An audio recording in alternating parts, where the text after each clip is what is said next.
Hi everybody, we are leaving the village of Grimes and off of Route 325 that we just did a video on, a Country Roads Take Me Home Fall Edition. We are going to do our fall edition of Goldmine Mountain Road. So up over the mountain, we're going to be going the opposite direction than we normally go. We usually start on the Greenpoint side, come over the Goldmine Mountain and finish off in Grimes going up to Tower City, but we're going to go the opposite direction this time. Talk a little bit about the history of the area, some of the cool stuff here, and go from there.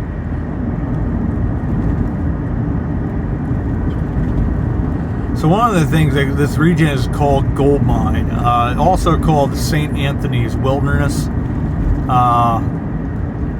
There was not, as far as is known, there was never a gold mine. The reason it was sort of called gold mine was because the coal that was found in this area was viewed like a gold mine. It was black gold, and of this region being the anthracite. And there was specifically a really good run that went up through here, sort of in between, I believe, Sharp Mountain and Second Mountain. I might not be correct about that, but I believe, I get them confused because it's Blue Mountain, Second Mountain, then Sharp Mountain, and then there, I forget what the third mountain I think is the next one. Sort of makes sense, but even though it's technically probably Fourth Mountain, but it's just sort of the simple names that they gave a lot of these things.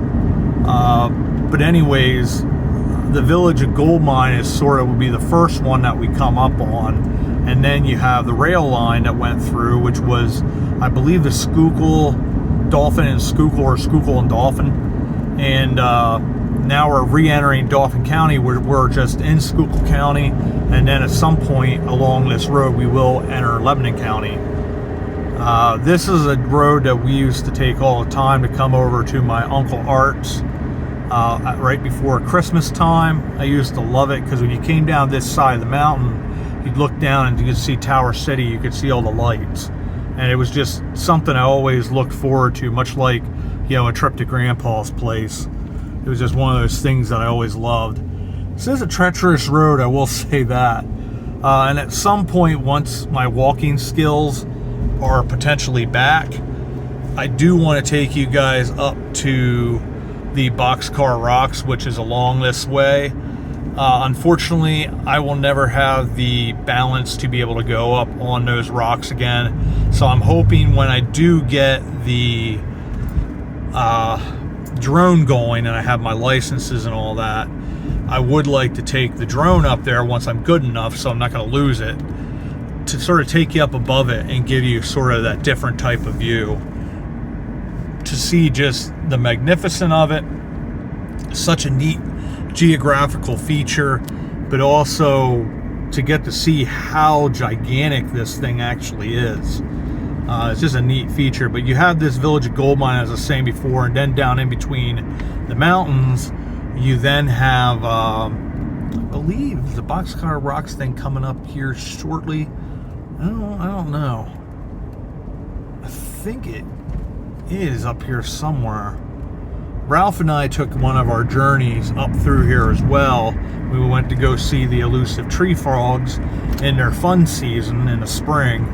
And I think we missed it by a little bit because we didn't see a whole lot of them, but that was where we made the journey when you go by the Boxcar Rocks, and that is Boxcar Rocks right there. We parked on the other side, but in between the mountains here where the rail trail goes through, which was the Schuylkill and Dauphin Railway, you went through these different villages known as Roush Gap, Cold Springs, which was more of a resort town, and Yellow Springs, and there was also Rattling Run, which is more on the Dauphin County side. Appalachian Trail goes through. There was another like Eagles Peak or something like that, another village that's up in here, right in this general region. And then this is also the beginnings, if you're a Wandering Woodsman fan, this is the beginning of his channel. This is where he first started going and taking you guys around up in that Goldmine region and Roush Gap and the Stony Valley Rail Trail. And that's actually Ralph's daughter, Brandy. She's the one that runs the StonyValley.com site. And, you know, Ralph, when she was little, him and his wife, they, as Brandy's mom, used to go hiking out in this area all the time. So Brandy spent her entire childhood coming out here, so she's one of the most knowledgeable people of this area. So I think it's stonyvalley.com. It's a really, really neat website. It takes you through the history of the area, the different places that were here, and just the significance of this area. And it's a really, really neat place to bike, hike. I believe you can do some horseback riding out through here. There is a trail coming up here on the right that you can go back. We might have just passed it actually. That goes back up to Goldmine, the village of Goldmine. There's a lot of really neat ruins there. And then when you go on the actual rail trail up here, that takes you through to Rausch Gap and all those other towns. And there's Rausch Gap, I think, is the only one. It'd be this rail trail here. I've done a couple haunted videos. You go to the left, or you can go to the right over there. Either one of the, to the right is what takes you over to Rausch Gap, which I think is about 4 miles from here on the Goldmine side. That has a number of really neat features. It does have a small cemetery with 3 stones remaining, but I think there's over 100 people buried there. Because there was about 3,000 to 5,000 people back in this valley, the Stony Valley, that were working back here. So it was a happening place through until like 1910, and that was it. I think the main run of the coal was probably over by 1880, but yeah, it's a really neat area. And there's, like I said, there's a lot of really neat different ruins back there. There's a number of stuff, a lot of it having to do with the railroad. I believe there is an old stone turntable, a couple of places where there's the abutments to rail bridges that went through in that area. And just a beautiful, beautiful area to spend time in. And we're about to come here to, I believe it's Devil's Curve or Devil's Turn. We did a short on this. The reason it was called Devil's Curve or Devil's Turn is because the amount of people here that would get killed. We're actually going to drive on it instead of sitting here.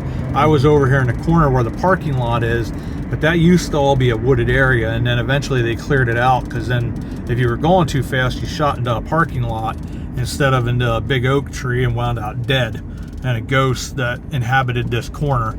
But a lot of neat stuff as we're heading down the other side of the mountain, which leads us to Greenpoint, Pennsylvania. A lot of memories of driving over this road.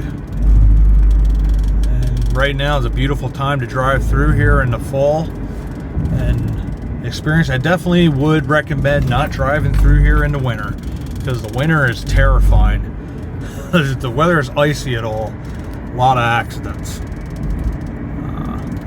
And then there's a lot of devil's curves all over the place, that entire roadway. But always loved coming through here as a kid. Still enjoy driving through here as an adult, especially as pretty as it is right now.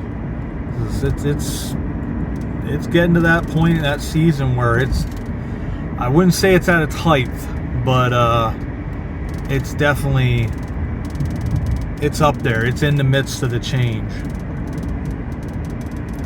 And it looks like it's going to be a pretty change this year, because we're not getting the real quick change in weather where all of a sudden it hit freezing and then the leaves just drop.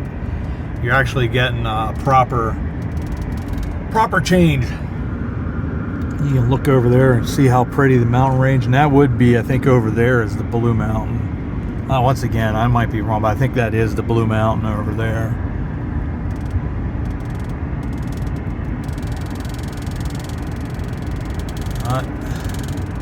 Once again, I want to say thanks everybody for coming along on another journey here, going over Goldmine Mountain, and we'll have another one of these trips here soon, I'm sure. And as always, I want to say thanks for coming along, and we'll see you all about town.